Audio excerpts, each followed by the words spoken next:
Welcome to V-Roll. We are getting really close to that giveaway. 2,500 subscribers. That Galarian Articuno 10 from Crown Zenith is going out to one lucky winner. The two 3-pack boosters from Stellar Crown to 2 additional winners and a Pokemon mystery prize.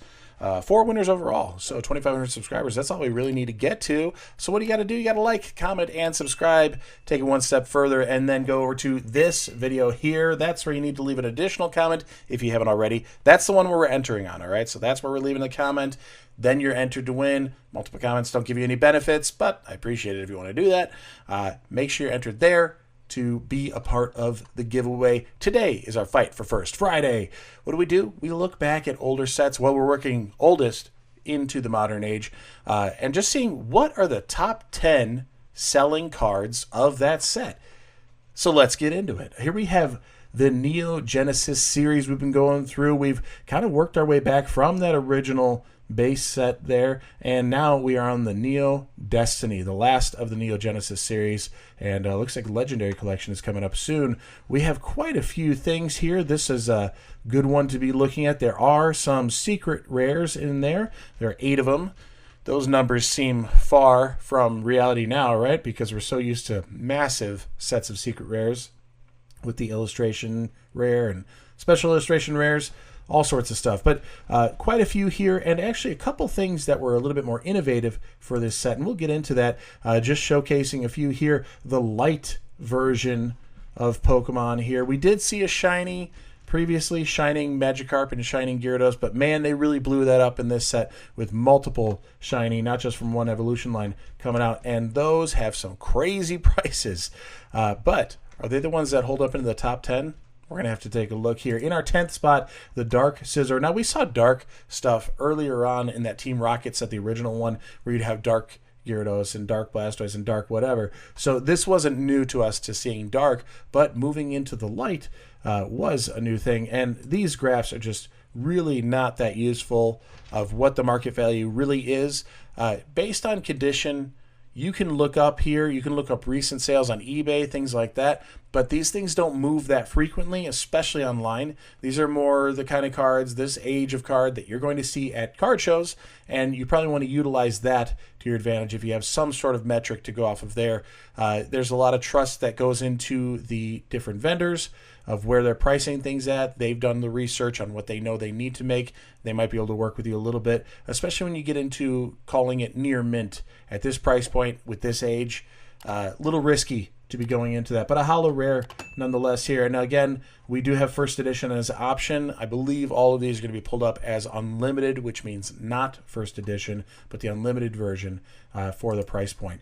The light Vaporeon, and again, the light is the newer thing being added into this series. I don't believe it was done so earlier. We did see the dark, but now we have the light, so it's kind of cool to have that combination. And I think this might be one of the few times that we saw what were originally very rare Pokemon being utilized in that uncommon spot. I do recall seeing that in the Team Rocket, and then that went away for a while, and then it came back here in the Neo Destiny set, something like Vaporeon, where in base set, or jungle rather, it was a rare to begin with. So a holo rare at that. And now it's just an uncommon. But even in an uncommon, you know, for near mint, you're at $11.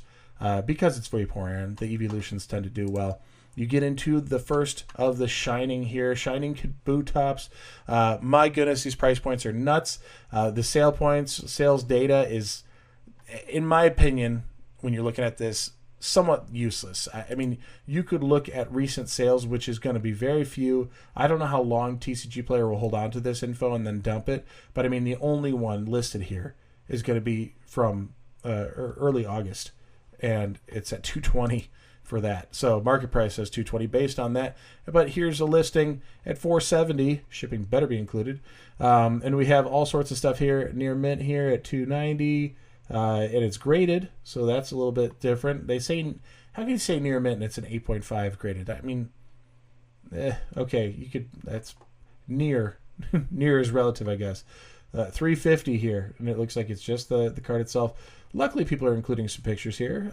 So interesting that first listed price is not a photoed one. Dark Houndoom. What a cool art Look at all this happening here. You have these like big suns coming in here, or spikes. I don't know what they are. The chains are ripping through the scene. The fire, he's like gallivanting through the space. Just got this crazy grin on there. 75-ish bucks on this one. Again, prices are kind of irrelevant at this point. We're just kind of looking at the artwork, looking at the cards, seeing what's showing up. And these spots are really based on what people are actually purchasing. So since they don't move a lot, one purchase on something further down the list could bump it up into these spots in that top 10. That's how volatile this vintage market is.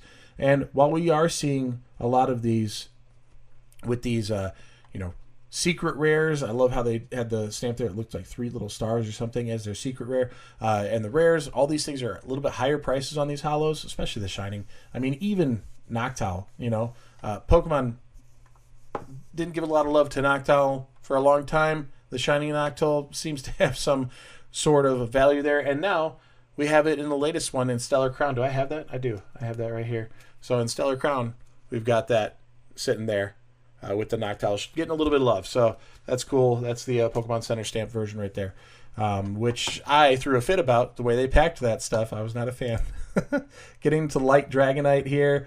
Awesome. Dragonite, a staple in the TCG. One of the fan favorite for sure. $250 for a holo rare. Yikes.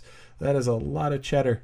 But I mean, that's what you're paying for. Vintage doesn't always equal value, but you start adding things. Light being a newer thing at this set in Neo Destiny. The vintage value, sure, but it's Dragonite. That's really what's pushing it over the edge as a holo rare, and then putting in that condition as well. Shining Celebi. Now, some of these Shinings I always thought was a little awkward in this set because they're shining, but they're quite literally a silhouette. Like, I'm sorry, but darkness is the absence of light, and shining kind of implies some sort of light. So I thought this is a weird strategy of how they created this and what that meant. And even for a little while when they had shiny Pokemon in Pokemon Go or in the games or in the TCG, I'm like, there's nothing shiny about them. It's just a different color variation. So it took some getting used to, and you kind of just have to bite the bullet and deal with the fact that that's the way it is. That's how they did it. So fine. I'm not in charge of Pokemon Company. I don't get to do any of that.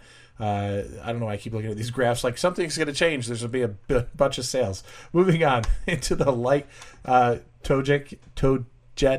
My gosh. Should have never let Togepi evolve. It's too hard to say. All right. So Light Togetic.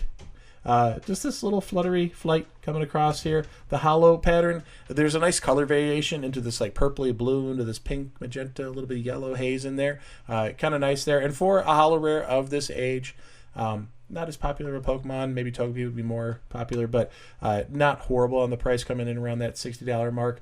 Again, who knows if that's real or what that means. We have the Japanese version. I much prefer the back of the card on the Japanese version from the vintage era. That just looks so sweet. And maybe it's because it's nostalgic when it was rare to come across them as a kid growing up. Oh my gosh, Shining Charizard. If you haven't seen this one, my goodness. Look at this. Near Mint First Edition holo. First Edition, $4,000. Psh, this thing makes Moonbreon look like a joke. So, I mean, $4,000. Is that the real market price? I don't know. That's what somebody's listing it for, They're specifying first edition. So $4,000. Near Mint Unlimited, they want $10,000 for it. Where do these numbers come from? I guess the numbers come from the fact that there's nothing out there, people. There's nothing. That's why it's hard to say, is $10,000 really the market value, or is the $1,600 price point the market value? At least they're willing to put a picture of it. So in person, reputable dealer, go to a card show, something that you're going to feel a little bit better about. I can't believe we're on the last one here on Light Arcanine.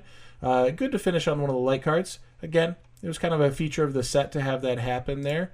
Does stretching this out do anything? No, they're still working on it because nobody's buying. That's what they're working on here. About $100, 120 in Japanese. Let's see, 120 English there. Okay, PSA 7. That's not near mint.